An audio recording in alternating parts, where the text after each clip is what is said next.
Josh Hoover says he is ready to run the ball more in 2025. He himself, Josh Hoover, dual threat quarterback, coming up next.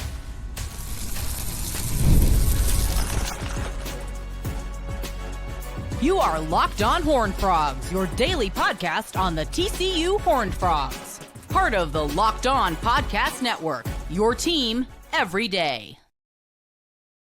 Locked On Horned Frogs, your team every day. I'm your host, Steven Simcox. I've been covering TCU athletics for the past 12 years.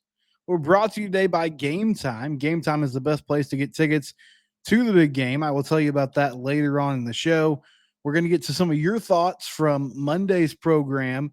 A big hearing happened today about the impending House settlement with college athletes that could lead to some wholesale changes within the world of college sports.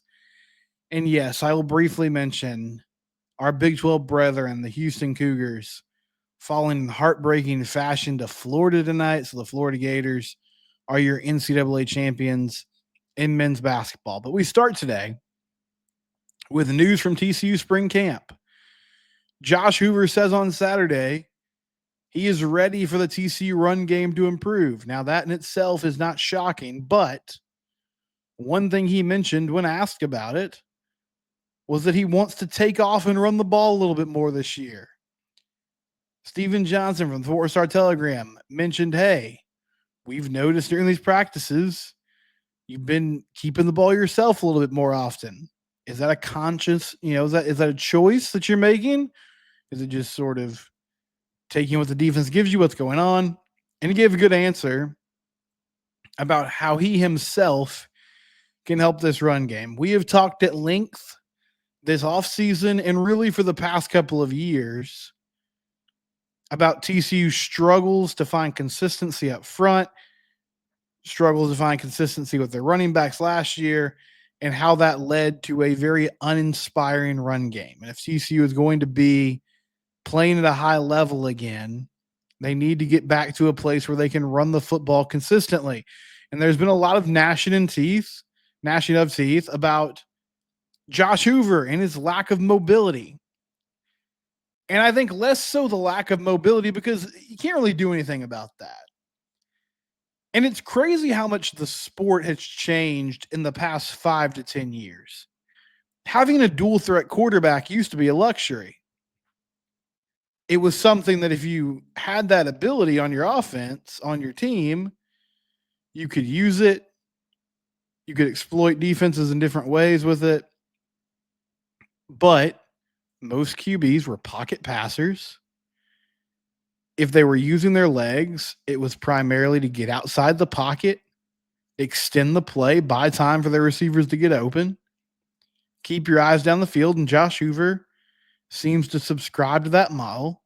But it's a twofold situation here. One is he has shown when he tucks the ball and runs in a scramble drill that if there's open space, he can pick up yards. Now, he's not Trayvon Boykin or even a guy like Andy Dalton or Kenny Hill. I mean, you go down the list. He's not those guys.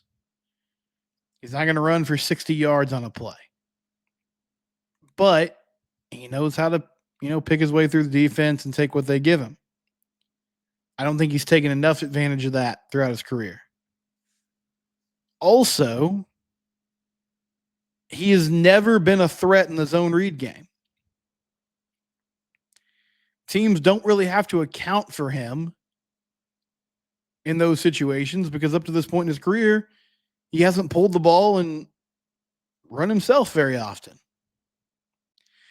And I even went as far as to say after the Utah game last year, and they won this game or survived that game, however you want to look at it, but they won the ball game. First drive of the game. I thought it was one of TCU's best drives of the year up until it wasn't. But scripted drive, had a few big pass plays, a couple nice runs. And Josh takes a snap in the red zone.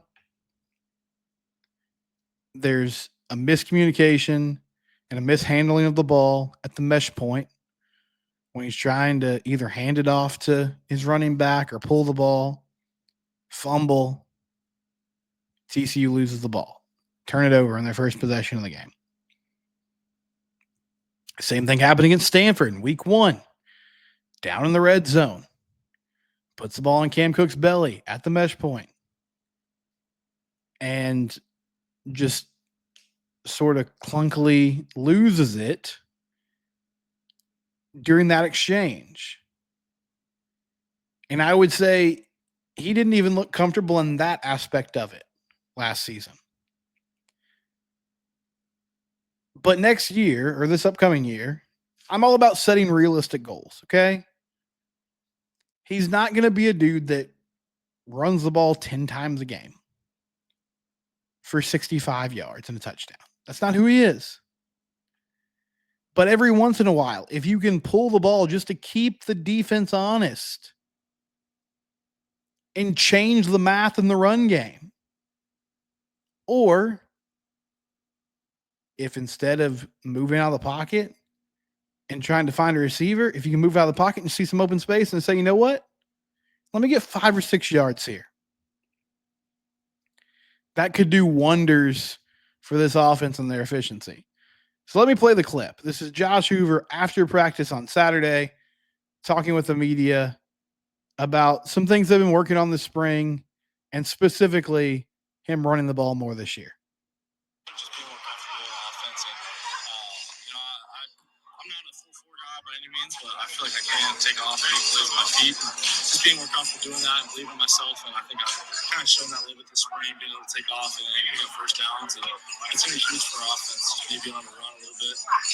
Takes pressure off of everybody else. So I don't think it's like a conscious decision. I think just being more comfortable, seeing the game a little bit better, making better decisions, knowing when to take it run, when to throw certain balls, when to check time.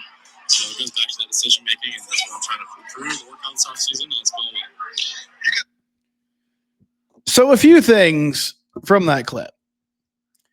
First off, I like that he's very upfront about what this is.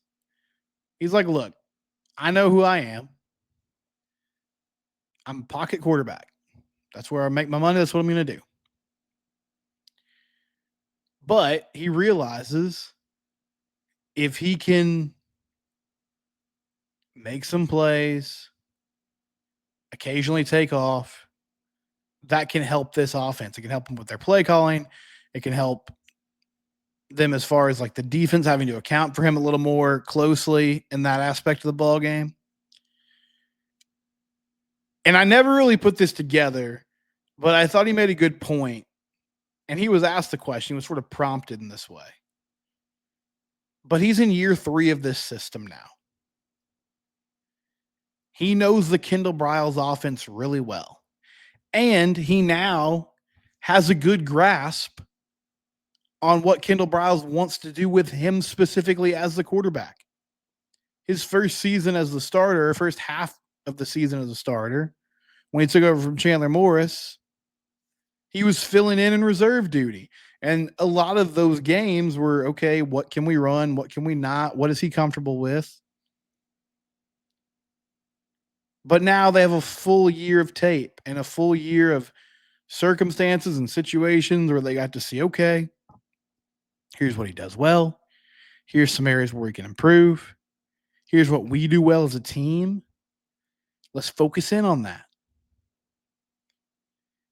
And so now that he thinks he has a good grasp on what they're trying to accomplish on offense, it gives him more confidence to say, all right, this part of my game that I've never used very prolifically,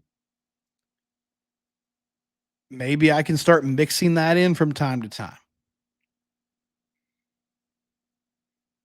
He's not a dual threat guy. He's not going to be a burner, but there are times and places where this could be really effective. I especially think about the red zone for a team that has had issues punching the ball in when they're down near the goal line. If you can simply have a ball fake and run a bootleg action, and maybe you give them the option to pass too, or maybe it's just straight keep. But when that defense comes crashing down hard at the line of scrimmage, because they're just expecting a run between the tackles, you pull that ball out of the running back's belly, you go around the side and you go score. Those are the types of things that could be good for this offense. and just picking up first downs. I mean, he mentioned it, moving the chains. I think my biggest gripe, or the thing that I take issue with the most through Josh's career so far, are the turnovers.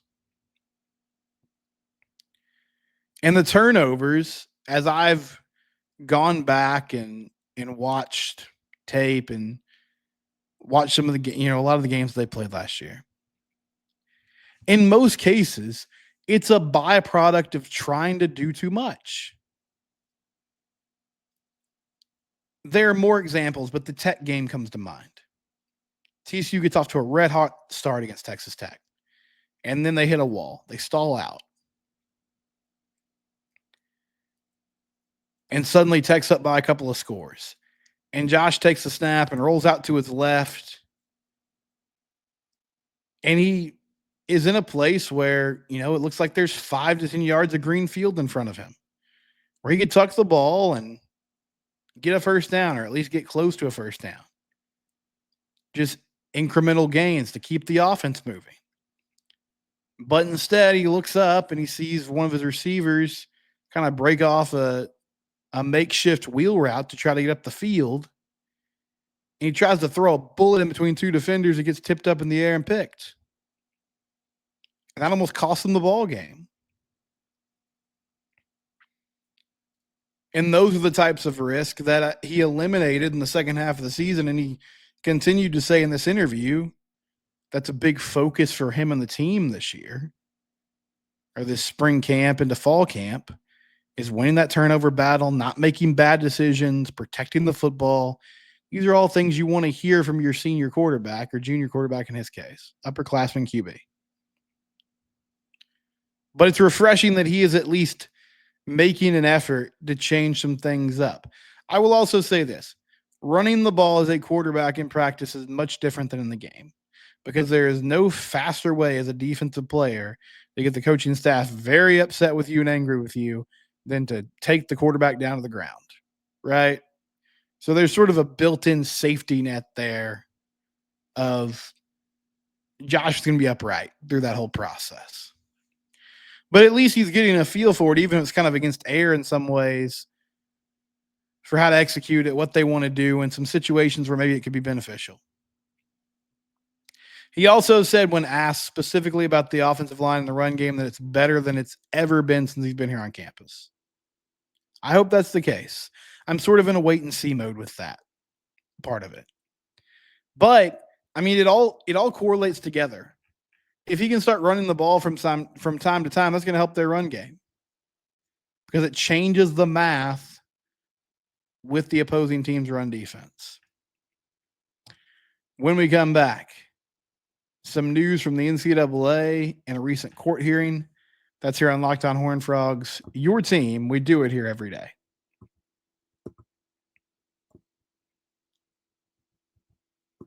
Shout out to our friends at Gametime.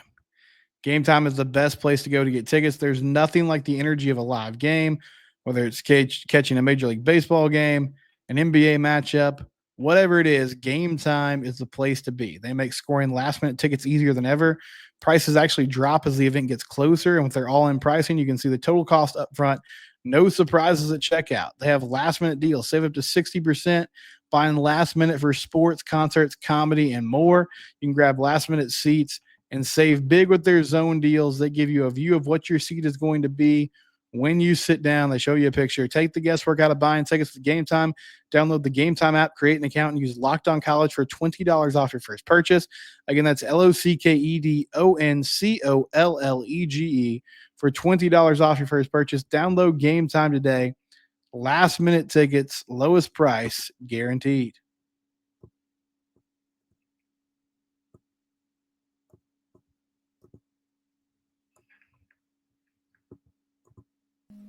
Okay, so there was a lengthy court hearing today as the NCAA is trying to figure out how to move forward with college sports.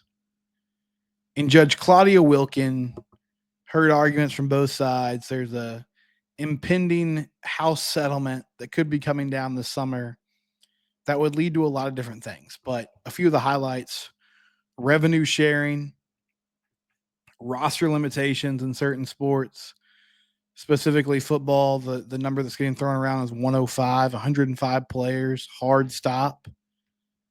Most college teams sit between 120 and 130. I was counting TCU's roster last week in preparation to talk about this. They're at 122. That's a lot of players that you're cutting from your roster. And Chris Kleiman spoke about this last week, head coach of Kansas State, and he was very adamant. I mean, he wasn't angry or animated when he was talking about it, but he was extremely straightforward about the dilemma that college coaches are facing.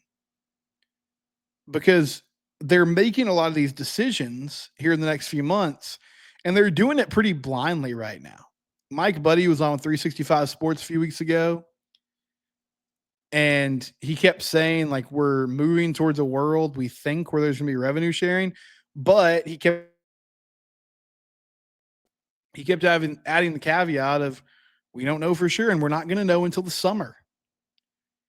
So they're making all these plans for a new world in college sports and a new way financially to move forward, which would totally change the way the recruiting's done.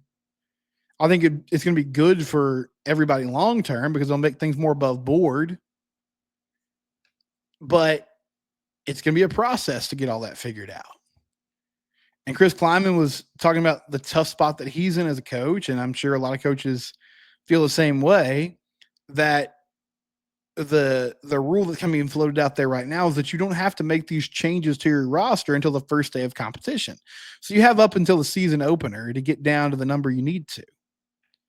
But if you want to do right by these kids that are busting it in the program right now, then you want to do it earlier than that to give them the opportunity to get in the transfer portal and at least have a chance to find a new destination.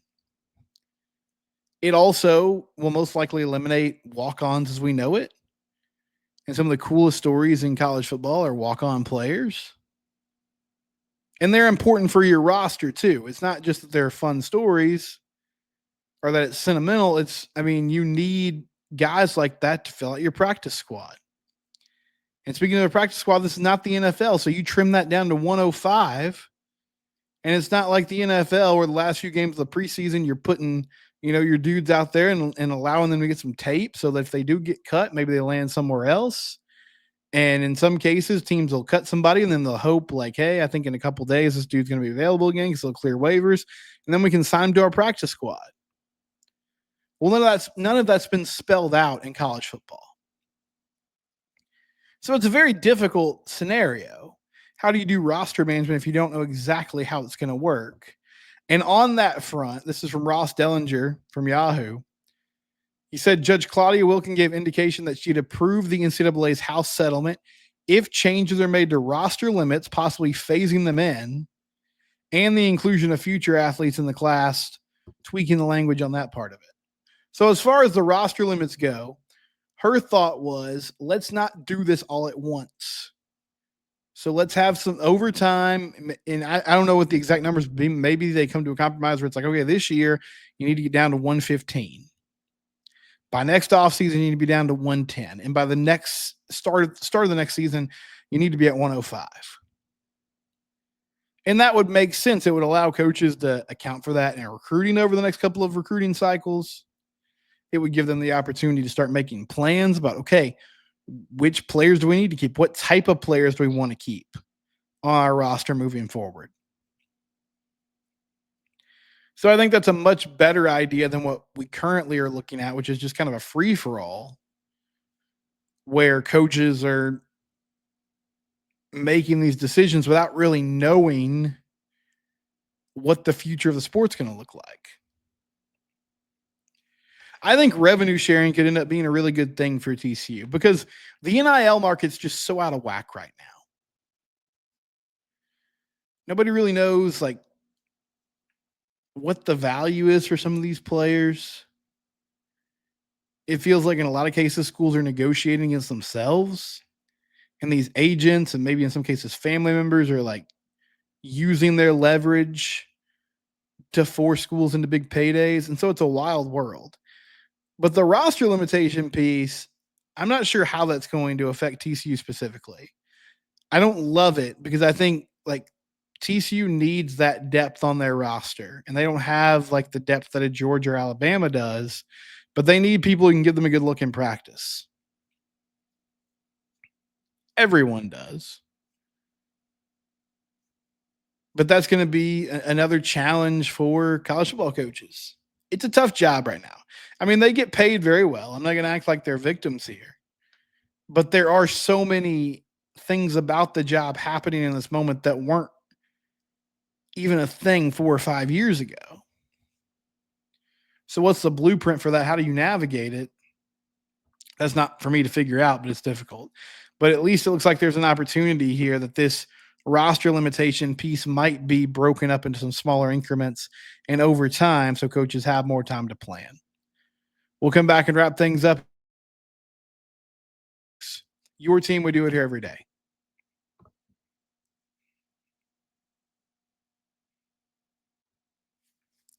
Before we get to some audience reaction, I do want to say I usually do this with college football, and it sort of ties into some of the thoughts that you guys had yesterday. But I always talk about how I watched the college football national championship game, and I try to think about like, okay, what do these teams have that TCU doesn't? Or how far is TCU from competing with these rosters, right? And so watching Houston and Florida tonight, size and shooting, man. The ability to spread the floor. And funny enough, like tonight, these teams did not shoot at their usual level. But the ability to space the floor, having skilled bigs that can put the ball on the deck, that can catch the ball in the pick and roll. I mean, it's a must. And TCU just doesn't really have that right now. And I think that needs to be their big push in the portal. So far going guard heavy. Devil Frog said men's basketball needs 4s and 5s. We have to be better at rebounding and on defense. Now, that's a good point. Rebounding the ball is a big key. Defensively, they left a lot to be desired. And that's one area where they're really going to miss Ernest Uday. I mean, Ernest had some limitations, but he was a good defensive player, a good shot blocker, could protect the rim. And now, aside from David Punch, like TCU doesn't have that type of big on their roster at the moment. So that'll be a priority in the portal, trying to find someone who can replace that production and fill some of it up. But yeah, they got killed on the boards way too often. And that's something that Jamie takes a lot of pride in. The last 2 seasons, one thing that's concerning for me when I think about long term, some of the areas where Jamie has really excelled through the years, it just feels like it's fallen off somewhat. And so I don't have a great answer for why that is, but yeah, it's concerning. Richard Berry said, remember, if Sonny says the running game looks good, it could be a long season like last year defending the run. And then regarding NIL, he believes TCU boosters are more reactive instead of proactive. Yeah, that's fair. I mean, I think I said yesterday, I believe a lot of their allocation of funds right now is going towards retaining players. And whether or not that's the right call, it's hard to say. But that appears to be the direction they're moving with the opportunities they have to kind of shell some money out there. And we'll see if that changes over time. David May says, I'm sick of NIL. Schools paying out stupid amounts of money, players looking for the biggest bag and no true commitment. At least the pro sports get it right with salary caps. The playing field will never be level for schools that don't have the resources. Yeah, I get it. I mean, it was a great idea in theory. It hasn't been executed real well so far. And, I mean, I'm not going to blame the kids for going after opportunities to make some cash, but it does feel like each and every year somebody's coming to the table saying, hey, I need more. Eddie Lampkin's in the portal again, in case you're wondering. And he's bounced around to, TCU, Colorado, Syracuse, and possibly somewhere else now. And, I mean, it feels like in his case, it's just each and every year, okay, let me look up and let me see what kind of contract I can get. And, I mean, there's nothing wrong with that in itself, but it's very different than the college sports world that we grew up knowing. And so it's hard for those changes to take place. And the fact they're taking place so rapidly is tough on everybody. We'll be back tomorrow. It's Locked On Horned Frogs, your team every day. Subscribe to the YouTube channel. We're also free and available wherever you get your podcast.